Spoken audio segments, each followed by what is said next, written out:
ఈరోజు మా బ్రేక్‌ఫాస్ట్ కోసం అయితేనేమో మసాలా దోస అయితే ప్రిపేర్ చేస్తున్నాను.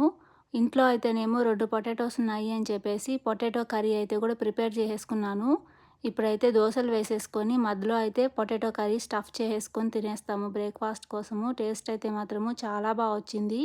ఈరోజు దోస అయితే మాత్రము చాలా అంటే చాలా థిన్‌గా వేశాననమాట.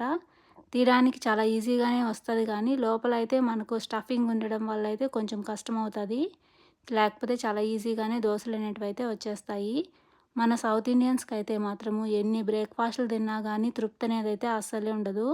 ఈ మసాలా దోసలు ఒక 2 తిన్నా గానీ సాటిస్ఫాక్షన్ అయితే మాత్రము చాలా బా వస్తది. నేనెప్పుడు మసాలా దోసలు వేసుకున్నా గానీ మధ్యలో అయితే కొంచెము ఎర్ర కారం కూడా స్ప్రెడ్ చేసుకుంటాను. దీనివల్ల అయితే మీకు ఇంకా సైడ్ డిష్‌గా చట్నీ ఏది లేకపోయినా గూడా మధ్యలో పెట్టినటువంటి పొటాటో కర్రీతోనే మనమైతే తినేయొచ్చనమాట. నా దోసలైతే రెడీ అయిపోయాయి. వెళ్ళైతే ఎంజాయ్ చేస్తూ తినేస్తాను.